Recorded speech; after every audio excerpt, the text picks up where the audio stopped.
The radical power of vulnerability. Why asking for help is the ultimate strength. Good morning, everyone. Thank you for being here today. We live in a world obsessed with strength, with independence, with having it all together.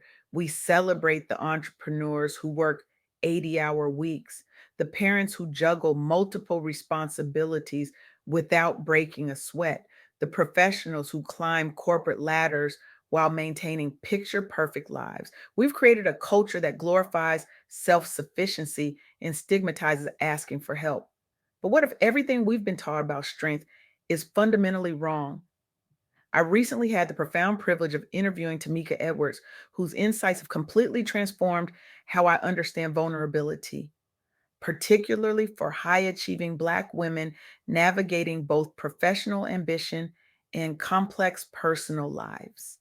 Tameka's work in this space is nothing short of revolutionary. She has courageously challenged our most deeply held assumptions about what it means to be strong, successful, and whole. Through her groundbreaking research and advocacy, she has created safe spaces for thousands of women to reclaim their authentic power by embracing their full humanity vulnerabilities and all. Her impact extends far beyond individual transformation. She is fundamentally reshaping how we understand leadership, success, and community care. The surprising truth that emerged from our conversation is this: embracing vulnerability and seeking support as a Black professional or entrepreneur is not a weakness. It is, in fact, a radical act of strength and self preservation. Let that sink in for a moment. Many of us, especially women of color, are conditioned to believe we must carry every burden alone. We're taught that asking for help somehow diminishes our competence, our worth, our very identity.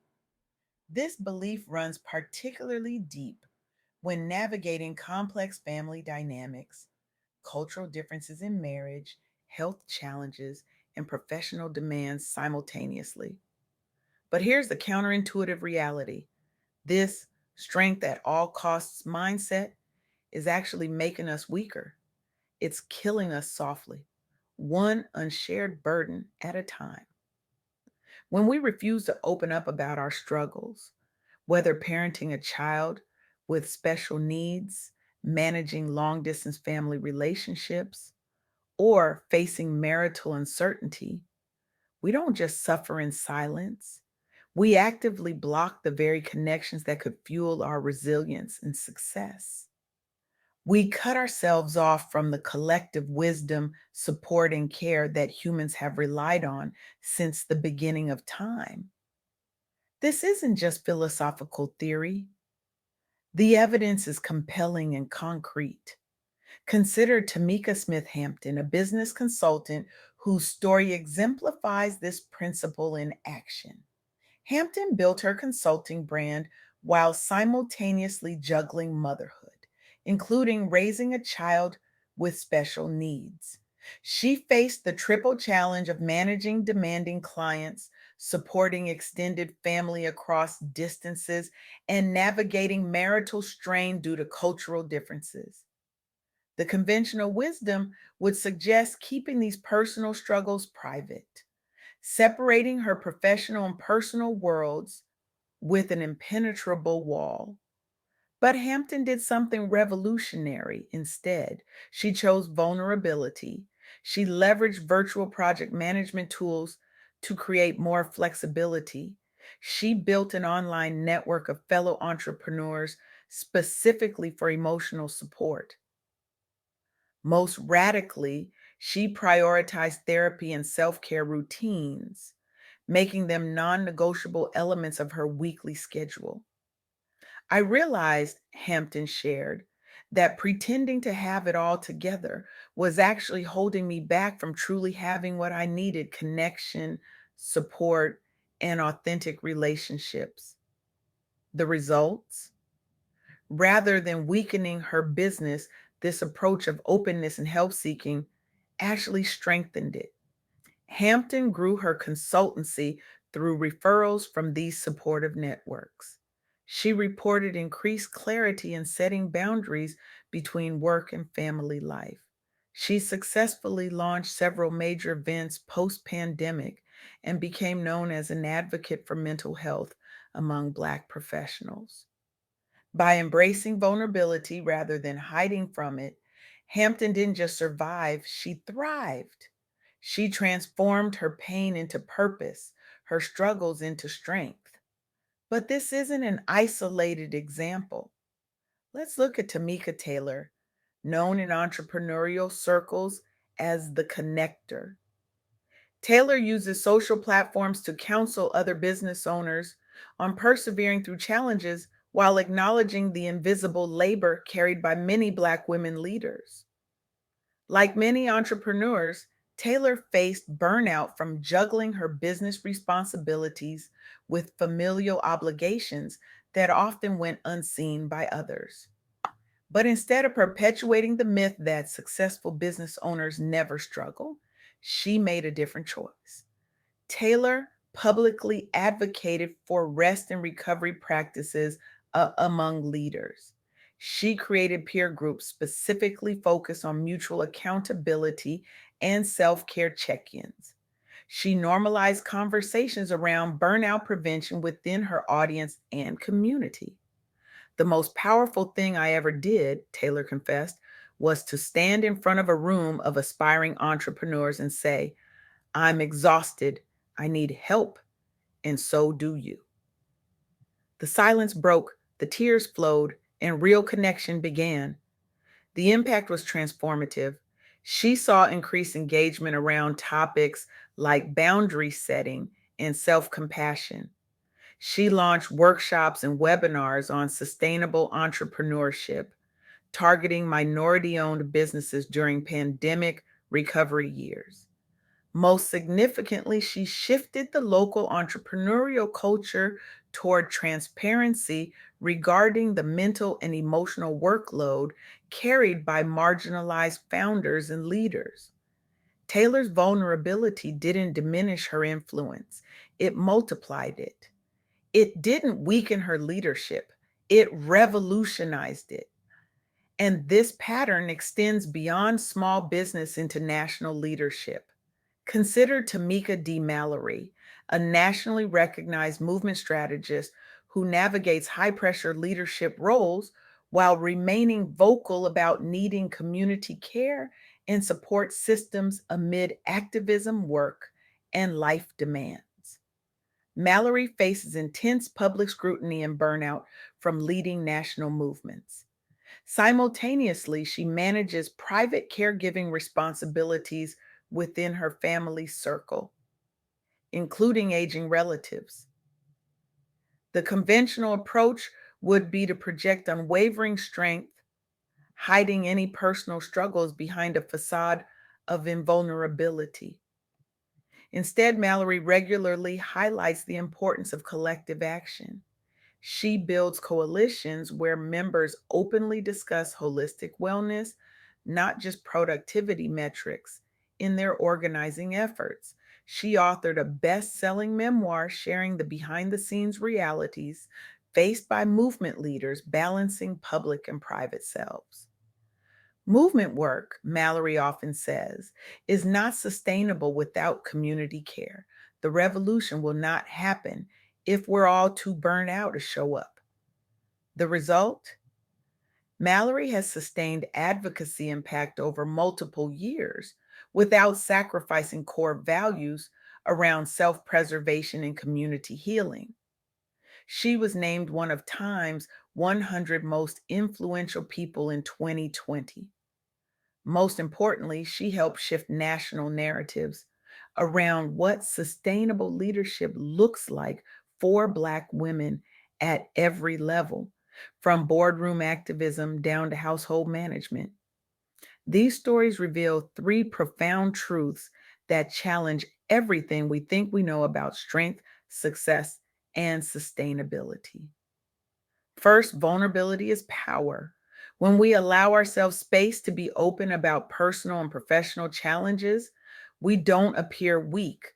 We create stronger support networks and develop more authentic leadership.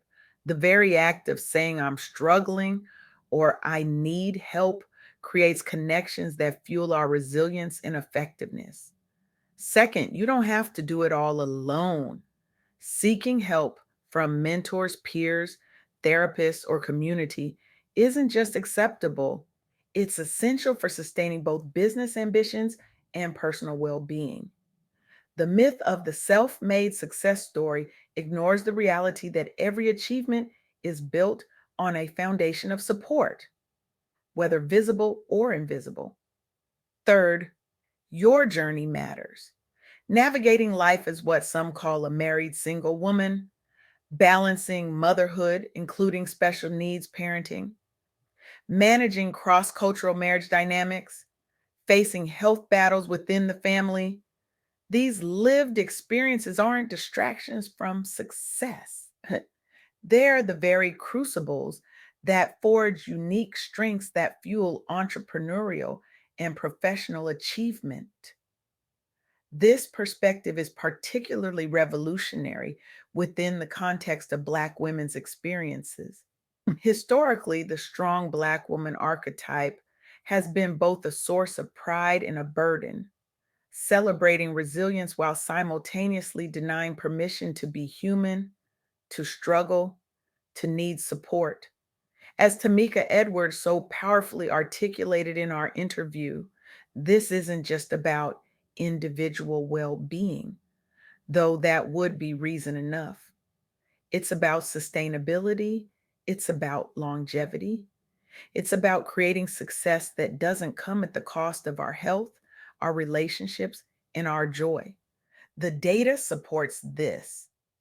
Research consistently shows that leaders who practice vulnerability and authentic communication build stronger teams, foster more innovation, and achieve more sustainable results. Studies of entrepreneurial success increasingly highlight the role of support networks in business longevity and growth. But perhaps most compelling is what happens when we look at the alternative. The cost of maintaining the facade of invulnerability is staggering. Burnout, health problems, relationship strain, and ultimately diminished effectiveness in the very areas where we're trying to excel. I want to be clear. Embracing vulnerability doesn't mean oversharing every detail of your life. It doesn't mean abandoning boundaries or professional standards. What it does mean is rejecting the false dichotomy between strength and need, between success and support. It means recognizing that the truly strong person isn't the one who never needs help. It's the one who has the courage to ask for it. It means understanding that seeking support isn't a detour from your path to success, it's the very road itself. It means acknowledging that your full humanity, including your struggles, your needs, your limitations, isn't separate from your professional identity. It's an integral part of what makes you effective, insightful, and resilient. This is what Tameka Edwards calls the soft revolution, not a rejection of ambition or achievement, but a fundamental reimagining of how we get there. Not by grinding ourselves down to dust, but by building communities of care that lift us all higher.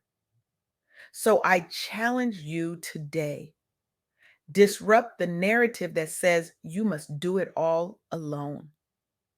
Rebel against the culture that equates needing help with being weak. Transform your understanding of what true strength looks like. Start by asking yourself, what would become possible in my life if I had the courage to be vulnerable? What dreams could I pursue if I weren't exhausted from carrying every burden alone? What impact could I have if I allowed others to support me as I support them? Then take one radical action. Ask for help, share a struggle, join a support group, hire a therapist, delegate a task. Tell someone you trust, I can't do this alone. Because here's the truth that Tameka Edwards and countless others have discovered: your vulnerability is not your weakness, it's your superpower. Your needs are not your failure, they're your humanity.